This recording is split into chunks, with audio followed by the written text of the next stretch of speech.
This person is not an honest broker. I believe her less than ever. I actually disbelieve her fully now.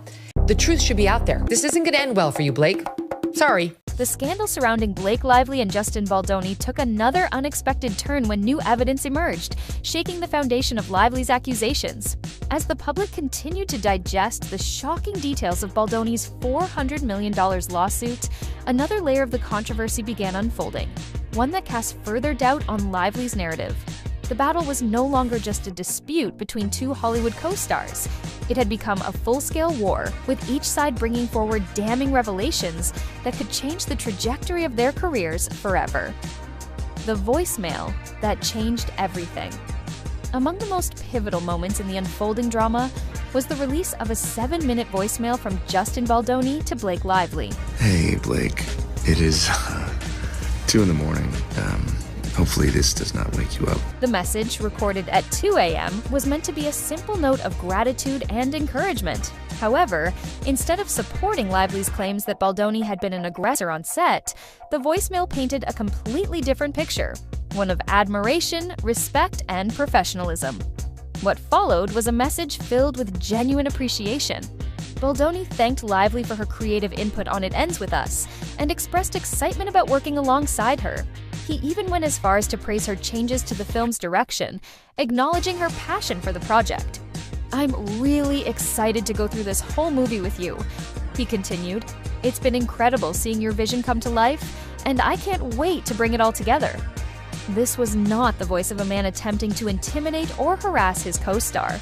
There was no aggression, no inappropriate undertones, just professional enthusiasm and encouragement. The voicemail starkly contrasted Lively's allegations, leading many to question why she would portray Baldoni as a villain when their interactions, at least in private, appeared completely cordial. A desperate attempt to control the narrative. As soon as the voicemail surfaced, Lively's legal team scrambled to regain control of the situation.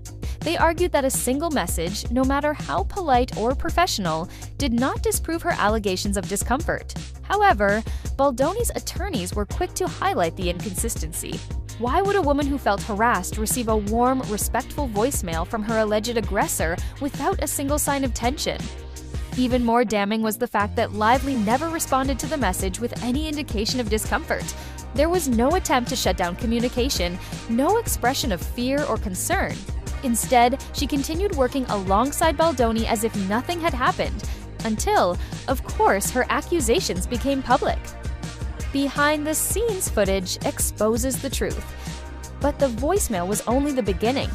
Just as Lively's team struggled to spin the narrative, Baldoni's legal team released yet another bombshell: behind-the-scenes footage from the set of It Ends With Us. This footage was particularly damaging because it directly contradicted Lively's claims about Baldoni's behavior. One of the central accusations Lively had made was that during a slow dance montage scene, Baldoni had made her feel uncomfortable by getting too handsy. She painted a picture of herself as a helpless victim, subjected to an actor who had allegedly taken liberties with physical contact. However, when unedited footage was released to TMZ, the truth was far from what she described. Not only was Lively completely in control of the scene, but she was giving Baldoni instructions on how to move and act. "No, we're like, oh my god, there's the moment! And then they score again," she could be heard saying, directing Baldoni on how to approach her during the scene. She wasn't a reluctant participant. She was actively shaping the moment, ensuring that the choreography aligned with her vision. Even more damning, the footage clearly showed Lively instructing Baldoni to make their interaction more intimate, something that seemed to completely unravel her allegations of discomfort. This evidence sent shockwaves through Hollywood. Suddenly, public perception began shifting. If Lively had been uncomfortable with Baldoni's actions, why had she encouraged him to go even further during filming? If she had been traumatized by his behavior, why had she been so hands-on in shaping their interactions? It didn't take long before the internet erupted with comparisons to Amber Heard. Just as Heard had accused Johnny Depp of abuse while evidence suggested otherwise, Lively was now being accused of playing the victim card in a way that could devastate Baldoni's career. The text messages that changed everything. Just when things couldn't get worse for Lively, another piece of evidence surfaced: a series of text messages exchanged between her and Baldoni. These texts contradicted another key element of her allegations. At one point, Lively had claimed that Baldoni had barged into her trailer while she was breastfeeding, making her feel violated and unsafe. However, the texts proved that it was Lively who had invited Baldoni inside. "Hey Justin, you can come in, I'm just finishing up," one of Lively's messages read. This was the smoking gun that Baldoni's legal team needed. If Lively had truly felt uncomfortable, why had she willingly invited him into her private space?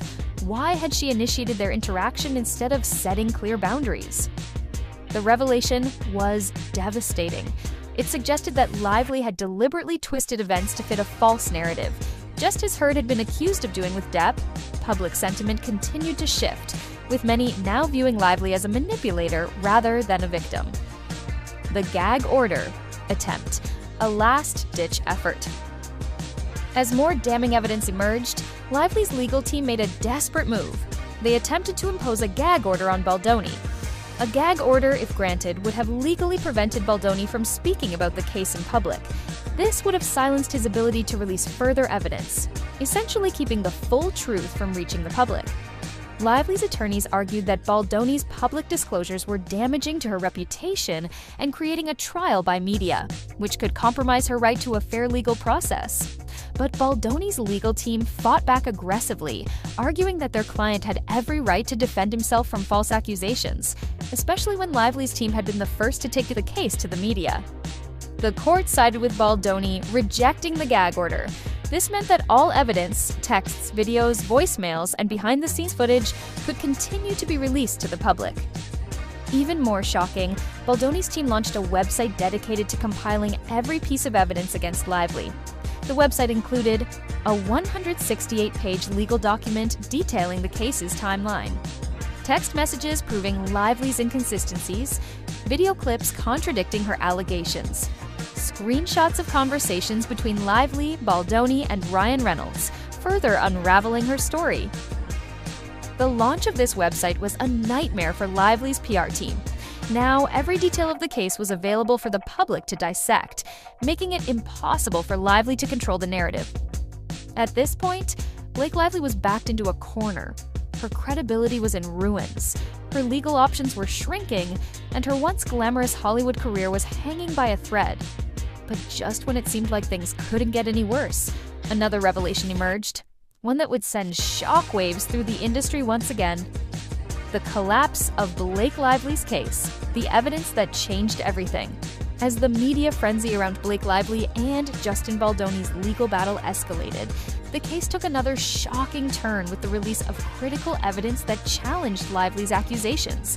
What had initially seemed like a straightforward case of workplace misconduct was now unraveling into a high-stakes Hollywood scandal, where the line between truth and deception was becoming increasingly blurred.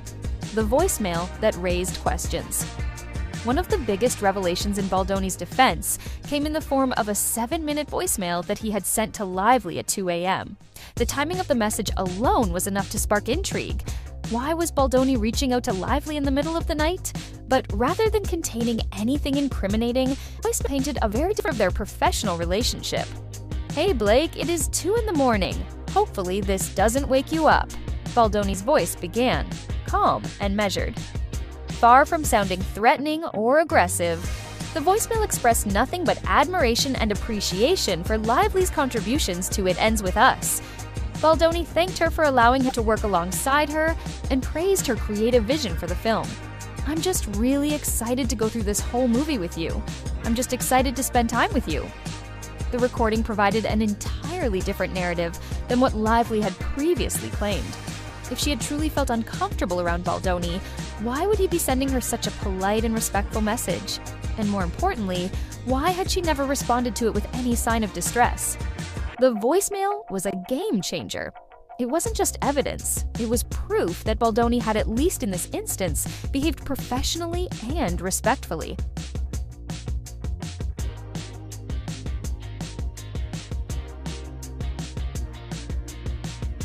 Lively had gone on to publicly accuse him of misconduct, setting off a firestorm of controversy that now appeared to be built on shaky ground. Behind-the-scenes footage tells a different story. If the voicemail had been damaging to Lively's credibility, What came next completely shattered it.